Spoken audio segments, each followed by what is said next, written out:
Welcome to the Nilesh Limaye podcast. आज के podcast में हम बात करेंगे रेस्टोरेंट इंडस्ट्री के बारे में। रेस्टोरेंट्स अपनी सेल्स कैसे बढ़ा सकते हैं, बट ये जानने के पहले हमें दो बेसिक चीज़ों पे बात करना होगी, फैक्ट्स एंड फिगर समझना होंगे। इंडिया में कोविड के बाद से रेस्टोरेंट इंडस्ट्री लगभग दुगनी रफ्तार से बढ़ रही है। हम जहाँ 2024 में बैठे हैं, restaurant industry, food and service industry आज की तारीख में $80 बिलियन की है, मतलब लगभग 7,000 करोड़ रुपए। और जिस रफ्तार से ये रेस्टोरेंट इंडस्ट्री बढ़ रही है, आने वाला 5 साल में यही इंडस्ट्री की टर्नओवर लगभग 12,000 करोड़ रुपए होगी। यानी जितनी भी इंडस्ट्रीज है उसमें फूड इंडस्ट्री अपने आप में बहुत फास्ट ग्रोइंग इंडस्ट्री है। ये एक अच्छी बात है, बट उसके साथ में एक फ्लिप पार्ट भी है। वो फ्लिप पार्ट ये है कि इंडिया में जो रेस्टोरेंट्स चालू होते हैं, मतलब लगभग 60% रेस्टोरेंट पहले साल में ही बंद हो जाते हैं, 70% के करीब सेकंड ईयर में, और लगभग 80% के करीब रेस्टोरेंट आने वाले 5 साल के अंदर बंद हो जाते हैं। मतलब एक रेस्टोरेंट की एवरेज एज इंडिया में 4 से 4.5 साल के लगभग ही है।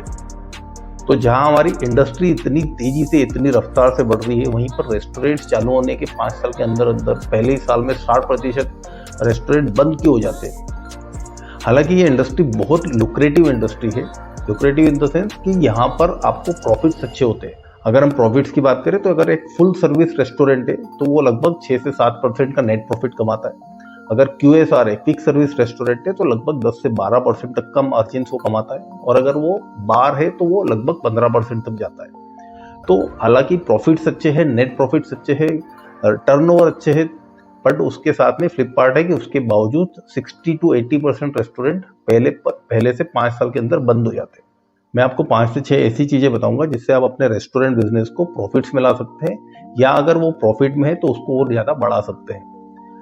कई लोग आपको मिलते होंगे जो आपको अलग अलग सजेशन देते होंगे, जैसे मार्केटिंग में आप कुछ कर लीजिए, सोशल मीडिया पे इन्फ्लुएंसर ले आइए, फेसबुक पे, इंस्टाग्राम पे पेड कैंपेनिंग कर लीजिए, गूगल पे एड चला दीजिए, वेबसाइट बना दीजिए, अपने प्रोडक्ट्स को, अपने रेस्टोरेंट को ऑनलाइन ले आइए।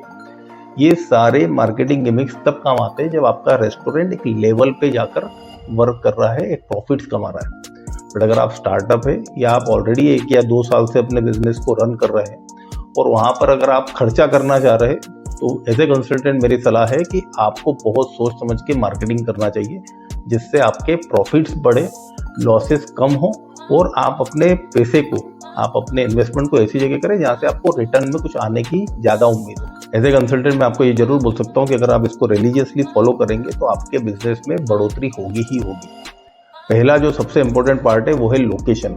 अगर आपकी लोकेशन, रेस्टोरेंट की लोकेशन ग्राउंड फ्लोर पे है और पार्किंग की स्पेस अच्छी है, तो आपके रेस्टोरेंट को चलने में बहुत ज़्यादा उसके पॉजिटिविटी है, बहुत ज़्यादा उसके चांसेस है। क्योंकि फर्स्ट फ्लोर पर या सेकंड फ्लोर पर रेस्टोरेंट अमूमन लोग अवॉइड करते हैं आना, कम चलते हैं compare to ground floor restaurant. और ग्राउंड फ्लोर पे भी अगर पार्किंग व्यवस्था अच्छी है, तो ये ध्यान रखिए कि अगर आप ऑलरेडी रेस्टोरेंट ओपन कर चुके हैं और अगर आपकी लोकेशन में कोई चैलेंज है तो आपको लोकेशन पे ध्यान देना होगा। सेकंड जो सबसे इम्पोर्टेंट पार्ट है वो है आपकी टीम, आपका स्टाफ। नॉर्मली रेस्टोरेंट में जो टीम होती है उसमें कैप्टन होता है, मैनेजर होता है, शेफ होता है, वेटर होता है, हेल्पर्स होते हैं। बट आपको ये पता है कि आपकी ये पूरी टीम आपके बिजनेस को 20 से 30% तक ग्रो करने में आपकी हेल्प कर सकती है। ये होता है सिर्फ और सिर्फ ट्रेनिंग के कारण। अगर आप अपने सिस्टम को स्ट्रॉन्ग करके रखते हैं, अपने स्टाफ को ट्रेन करके रखते हैं, तो ये आपके लिए अपसेलिंग कर सकते हैं। कोई भी कस्टमर आपके यहाँ जब वॉक इन करते हुए आता है तो उसके आने से लेके उसके एग्जिट तक जो भी वो मेनू में ऑर्डर दे रहा है उस पर वो अपसेलिंग कर सके, चाहे वो स्टार्टर्स में हो, मेन कोर्स में हो या डेजर्ट में हो। अपसेलिंग का मतलब है कि कस्टमर जब आ रहा है और जब मेनू में अपनी कोई चीज़ों को, अपने ऑर्डर को प्लेस कर रहा है, तो वहाँ पर आपका स्टाफ इतना ट्रेंड होना चाहिए कि वो अपसेलिंग कर सके, अलग अलग डिशेस को, आपकी वेराइटीज़ को अपने कस्टमर्स तक पहुँचा सके और उन्हें बता सके कि सर आप इन वेराइटीज़ को और ऑर्डर करिए। तो अपसेलिंग एक बहुत इंपॉर्टेंट पार्ट है जहाँ पर आपका ट्रेंड स्टाफ आपके लिए आपकी सेल्स को बढ़ा सकता है। तीसरा जो एस्पेक्ट है जो आपकी सेल्स को बढ़ा सकता है वो है क्वालिटी इंग्रेडिएंट्स। क्वालिटी इंग्रेडिएंट्स का मतलब है आपके खाने में, आपके जो भी आप फूड सर्व कर रहे हैं अपने कस्टमर्स को, उसमें आप कभी भी समझौता मत करिए।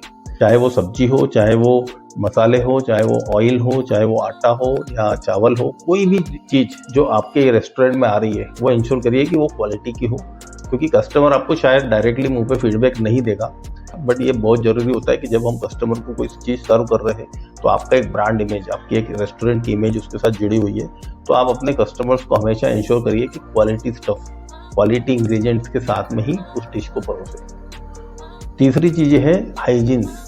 आपका रेस्टोरेंट बहुत ज़्यादा अच्छी तरीके से हाइजीनिक होना चाहिए। हाइजीनिक का मतलब है कि आपके रेस्टोरेंट में कचरा, गंदगी, धूल, ये सब चीज़ें कस्टमर्स को नहीं दिखना चाहिए। आपका जो स्टाफ है वो वेल ड्रेस्ड होना चाहिए, वेल एटिकेट वाला होना चाहिए, जिससे वो कस्टमर को प्रॉपरली ग्रीट कर सके, उनके वेलकम से लेके उनके एग्जिट तक उनको एक कंफर्ट दे सके। तो आपको ये ध्यान रखना है कि आपके यहाँ पे हाइजीन का बहुत ज़्यादा इंपॉर्टेंस होता है किसी भी रेस्टोरेंट में। कस्टमर इसको बहुत प्रॉपरली देखता है, ऑब्जर्व करता है। चौथी चीज़ जो बहुत इंपॉर्टेंट है, वो एस्पेक्ट है, वो है आपके रेट्स, आपकी प्राइसिंग। मेनू में आप एक नॉर्मली कोई भी रेस्टोरेंट जब मेनू कार्ड को डिज़ाइन करता है तो वो अपने प्रॉफिट्स को ध्यान में रख के उसको डिज़ाइन करता है। वो ये सोचता है कि अगर मेरे घर में कोई डिश X रुपए की पड़ रही तो मैं इसके ऊपर इतना मार्जिन लेके चलूंगा और मैं उतना ही रेट में अपने कस्टमर्स को डिश दूंगा। ये करने के पहले आपको ये ध्यान रखना पड़ेगा कि आपका कॉम्पिटिटर क्या कर रहा है, उसके रेट्स क्या है, उसके मेनू में क्या क्या डिशेस है और वो क्या रेट्स दे रहा है। अगर वो आपके पैरेलली कॉम्पिटिटर है तो अगर एप्पल टू एप्पल आप कंपेयर करेंगे तो आपको ये भी ध्यान रखना पड़ेगा कि जो इंग्रेडिएंट आप दे रहे हैं, जो क्वालिटी आप प्रोवाइड कर रहे हैं, उसके कंपैरिजन में आपका कॉम्पिटिटर क्या कर रहा है। अगर आपकी क्वालिटी अच्छी है, आपके इंग्रेडिएंट्स अच्छे हैं, आपकी सर्विस अच्छी है, तो आप अपने कॉम्पिटिशन से ज़्यादा भी रेट्स कर सकते हैं। बट उसमें आपको ये ध्यान रखना पड़ेगा कि आपके कस्टमर को वो फील दे सके आप कि अगर वो पैसा थोड़ा आपके यहाँ ज़्यादा दे रहा है तो उसका कारण क्या है। पांचवा पॉइंट है, आपका कस्टमर आपके लिए एज ए प्रमोटर का काम करना चाहिए। एज ए ब्रांड एम्बेसडर अगर आपका कस्टमर आपके लिए काम कर रहा है, मतलब आपका रेस्टोरेंट एक अच्छे लेवल पे जा सकता है। कोई भी कस्टमर जब आता है वो माउथ पब्लिसिटी के थ्रू दूसरे कस्टमर्स को लेके आता है। तो ये ध्यान रखिए कि जो भी एग्जिस्टिंग कस्टमर आपके आया है वो हैप्पीली आपके यहाँ से जाए और वो चारों को जाकर बताए कि आपके यहाँ का स्टाफ अच्छा है, आपके यहाँ की सर्विस अच्छी है, आपके यहाँ का फूड अच्छा है, क्वालिटी अच्छी है, हाइजीन अच्छा है। ये सब चीज़ें अच्छी होगी तो बाय डिफॉल्ट कस्टमर आपको एज ए ब्रांड एम्बेसडर के रूप में आपके लिए काम करेगा। और छठी और लास्ट टिप जो है वो है आपका स्प्रेडिंग हैप्पीनेस। स्प्रेडिंग हैप्पीनेस का मतलब है कि कोई भी कस्टमर जब आपके आ रहा है तो आपका एम्बियंस, आपका एटमॉस्फेयर, आपका स्टाफ और आपकी सर्विसेज वो ऐसी हो कि उसको वापस आने के लिए कस्टमर को मजबूर करे। वो सिर्फ एक बार का वन टाइम कस्टमर ना हो, वो रिपीटेडली आपके आए। और रिपीटेडली वो कस्टमर तभी आ सकता है जब उसको आपके यहाँ की service, food, quality, ambience, staff and after sales ये अच्छी तरीके से उसको मिली हो, तो ही वो कस्टमर वापस से उस रेस्टोरेंट की तरफ डाइवर्ट होता है।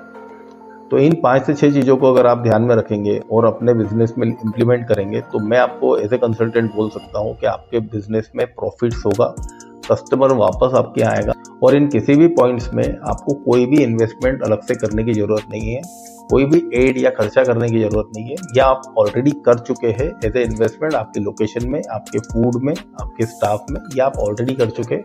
आपको एक अच्छा आउटपुट लेना है इसी इन्वेस्टमेंट में जो आपने कर रखा है। एज ए रेस्टोरेंट ओनर अगर आपको लगता है कि आपको और किसी टिप्स की, आपको और किसी गाइडेंस की या कंसल्टेंसी की रिक्वायरमेंट है, ज़रूरत है, तो आप बिल्कुल हमें कांटेक्ट कर सकते हैं nileshlimaye.in पर या businesssathi.com पर। अगर आपको मेरी ये टिप्स और वीडियो अच्छा लगा हो तो ज़रूर फॉलो करिएगा, लाइक करिएगा, कमेंट करिएगा और ज़रूर शेयर करिएगा। Thank you.